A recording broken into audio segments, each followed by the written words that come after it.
سلام العزیز جل جلالہ، عزت و اقتدار کا واحد سر چشمہ، جس کا اقتدار سب پر حاوی ہے۔ ان العزت للہ جمیعا، عزت ساری کی ساری اللہ ہی کے لیے ہے۔ یہ اسم مبارک عزت سے بنایا گیا ہے۔ عزت کے معنی ارجمندی، قوت و شوکت اور غلبہ کے ہیں۔ ایسا غالب اور بے مثل جس پر کوئی غالب نہیں۔ قرآن مجید میں یہ اسم 92 مرتبہ استعمال ہوا ہے۔ العزیز وہ ذات ہے جو ہر حال میں غالب ہے اور اس پر کوئی غلبہ نہیں پا سکتا۔ العزیز وہ ذات ہے جو انتہائی قوت کے حامل ہے۔ العزیز وہ ذات ہے جس کی طاقت و قدرت انتہائی درجہ کی ہے کہ اس سے بڑھ کر کوئی قدرت والا نہیں ہے۔ اس کی مثیل نا نظیر۔ علامہ طیبی کے بقول العزیز وہ ہے کہ انسانی عقول گم ہو جائیں اس کی عظمت کے سمندر میں، اور دماغ حیران ہو جائیں اس کی تعریف کا ادراک کرنے سے، اور زبانیں عاجز آ جائیں اس کے جلال کی تعریف سے اور اس کے جمال کے وصف سے۔ بحوالہ طیبی شرح مشکوٰۃ جلد 5 صفحہ 20۔ غلبہ و عزت تو اللہ کے لیے ہے جسے کوئی نہیں چھین سکتا۔ انسان کو چاہیے کہ غضب الہی سے ڈرتا رہے۔ وہ لمحوں میں غلبہ و عزت کو خاک میں ملا دیتا ہے۔ اللہ نے کسی کو کسی قسم کا عہدہ، منصب یا رتبہ دیا ہے، مثلاً بڑا بھائی ہونا، شوہر یا والد ہونا، پرنسپل یا محتمم ہونا، چودھری یا زمیندار ہونا، بیگم صاحبہ یا سیٹانی ہونا، معلمہ یا ناظمہ ہونا، تو مغرور نہ ہوئیے، اس کو اپنا ذاتی کمال نہ سمجھیے، یہ عارضی طور پر امتحان کے لیے ہم کو دیا گیا ہے۔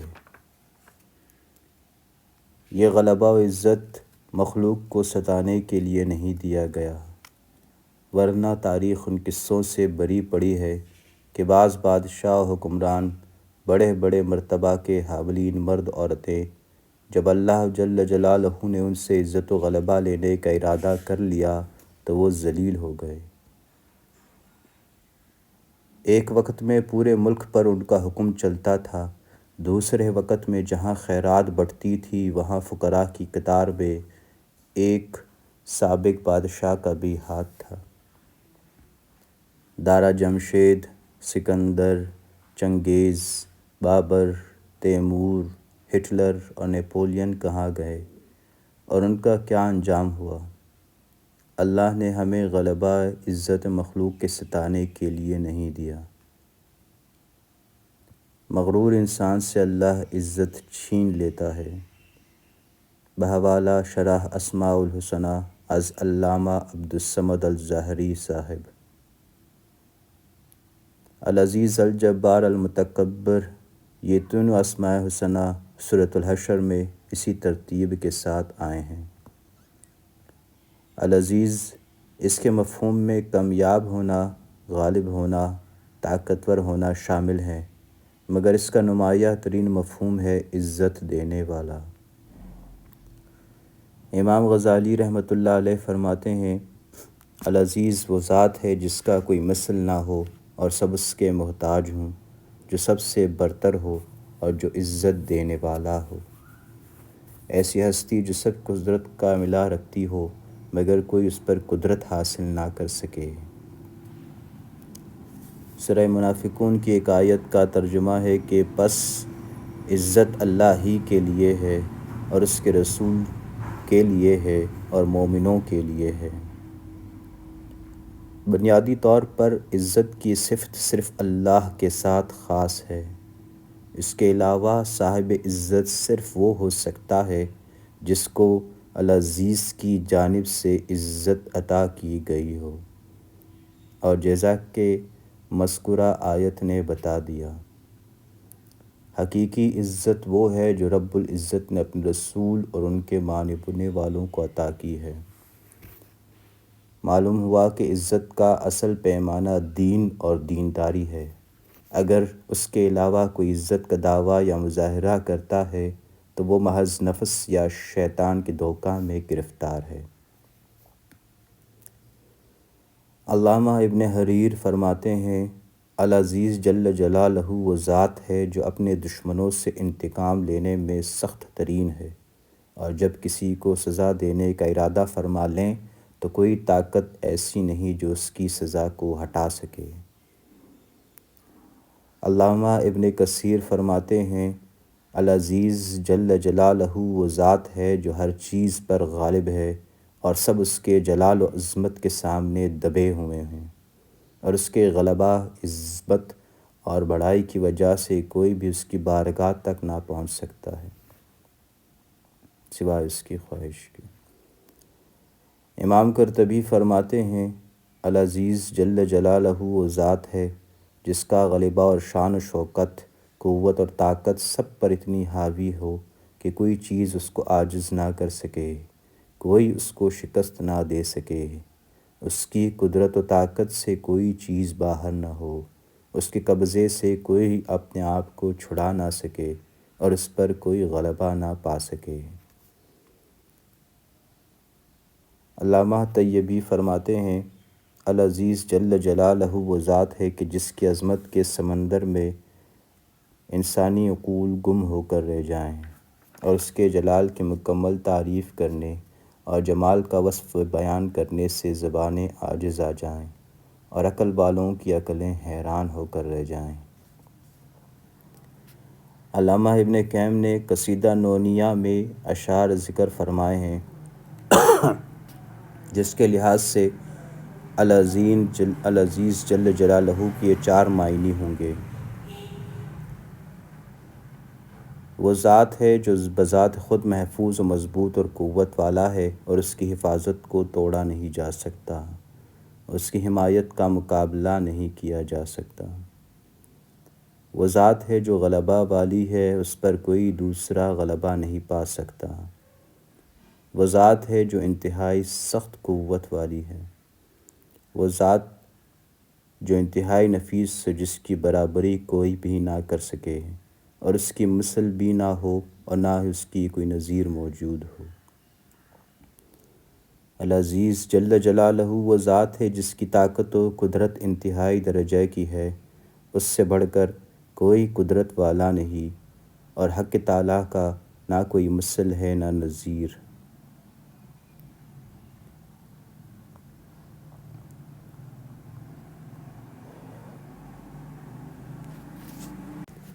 یہ سارا عظیم الشان کارخانہ حیات، یہ نظام ارضی و نظام فلکی یوں ہی اٹکل سے نہیں چل رہا ہے، اس ذات کے قانون کے مطابق اور اس کے ضابطے کے ماتحت چل رہا ہے، جو العزیز جل جلالہ ہے، ہر غالب پر غالب، ہر قادر پر قادر، جس کی راہ ہر رکاوٹ سے خالی ہے، اور جو ساتھ ہی العزیز جل جلالہ بھی ہے، جس کی ہر جنبش تکوینی و تخلیقی بے انتہا حکمتوں اور مصلحتوں سے لبریز رہتی ہے، اور جو ہر علم و حکمت کا مبدا بھی ہے اور منتہا بھی۔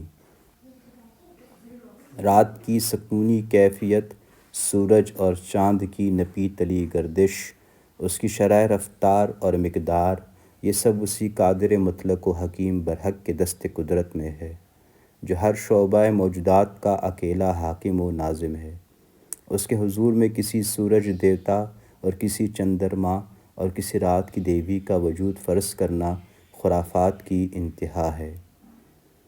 افسوس ہے کہ شرک کرنے والوں نے ستاروں کو اپنا معبود بنا لیا ہے، ستاروں سے اپنی قسمت کا حال معلوم کرنے لگے، اپنے نفع و نقصان کو ستاروں سے متعلق کر دیا۔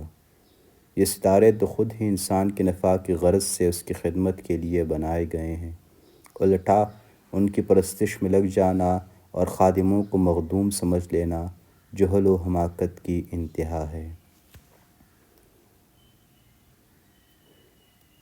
ابو العباس المرسی کہتے ہیں،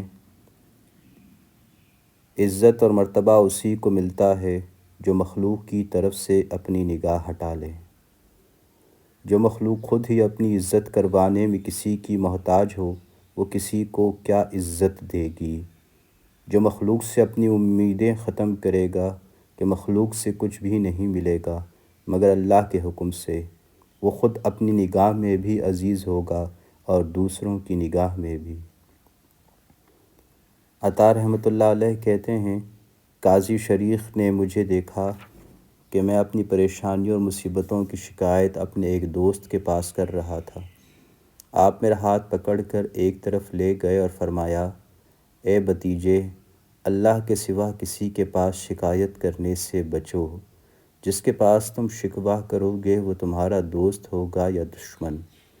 دوست یہ سن کر غمگین ہوگا اور دشمن خوش ہوگا۔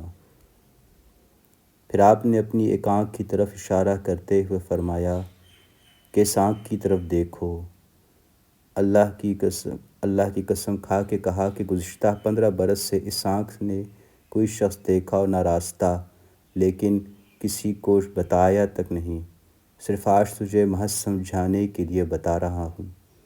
بار بار ہر ایک سے پریشانیوں کا ذکر نہیں کرنا چاہیے۔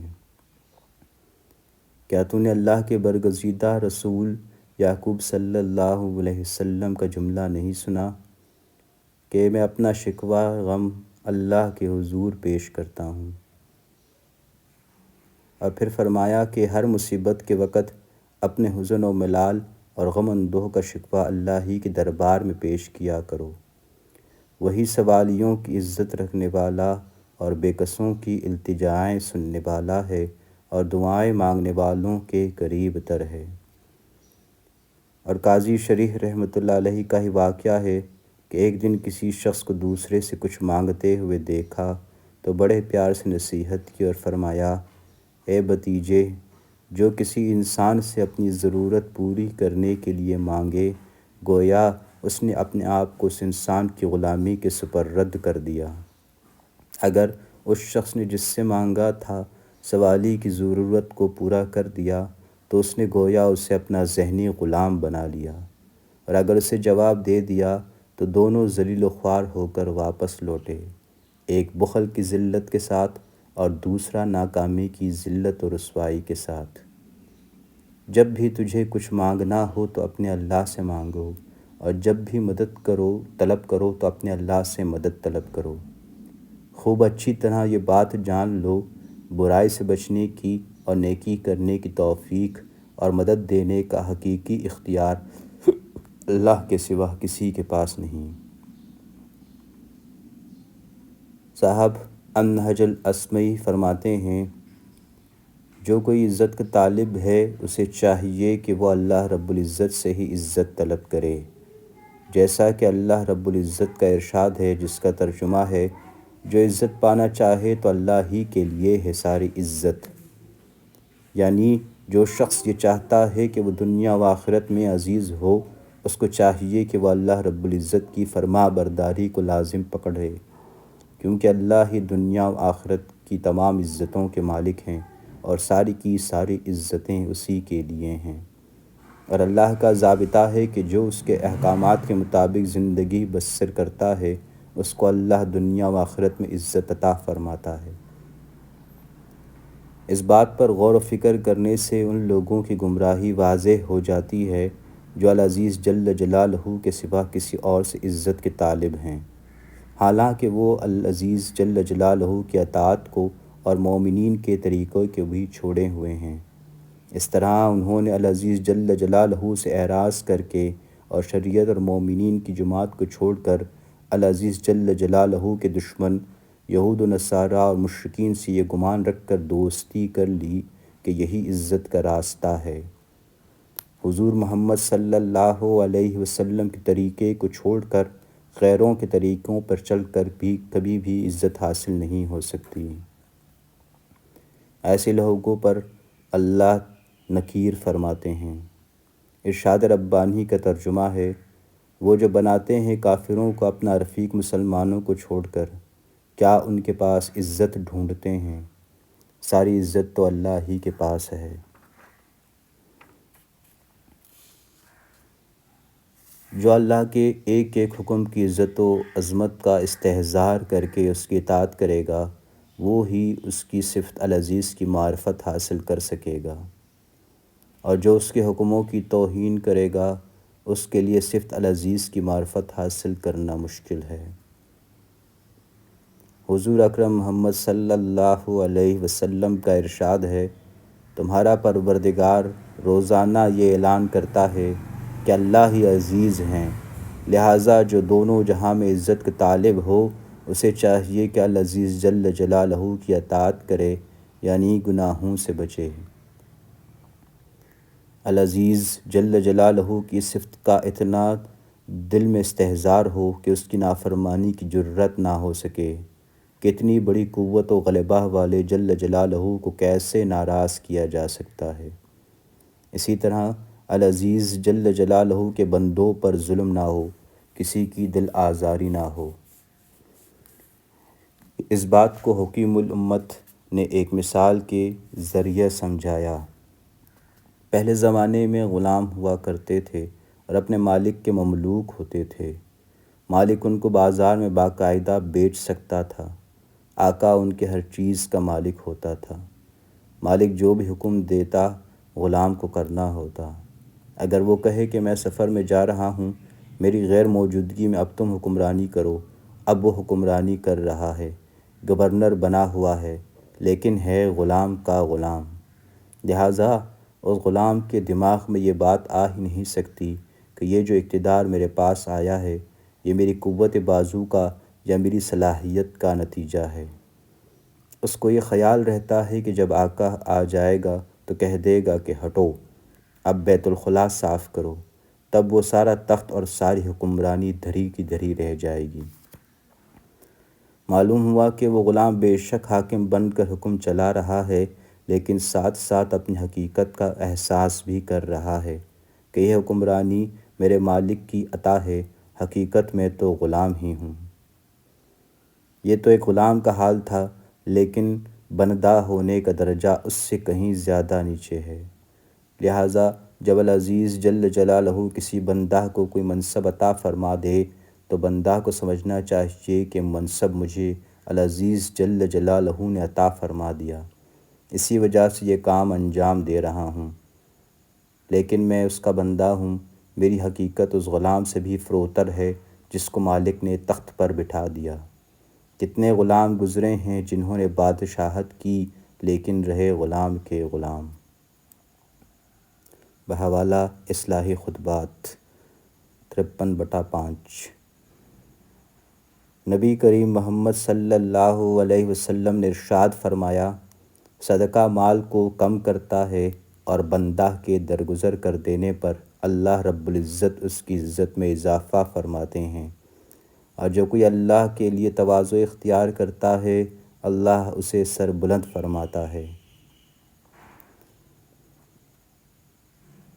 جو شخص انتقام پر قدرت رکھنے کے باوجود معاف کر دیتا ہے تو دلوں میں اس کی عظمت بڑھ جاتی ہے اور آخرت میں اسے اجر عظیم حاصل ہوگا، اور جو کوئی صرف اللہ رب العزت کے تقرب کی نیت سے تواضع اختیار کرتا ہے، اس میں کوئی اور غرض شامل نہیں ہوتی، تو ایسے شخص کو اللہ لوگوں میں بلند فرماتا ہے۔ دوسری بات کہ جس کے ذریعہ العزیز جل جلالہ سے تعلق پیدا ہو جائے اور ہماری دعائیں قبول ہوں، وہ یہ کہ ہماری طرف سے کسی کو تکلیف نہ پہنچے، کسی کا دل نہ دکھے، کسی کی آہ نہ لی جائے، لوگوں کے، ماتحتوں کے، بیوی بچوں کے قصور معاف کیے جائیں، پیار و محبت سے سمجھایا جائے، دعائیں کی جائے۔ اسی کو حدیث شریف میں سمجھایا گیا ہے۔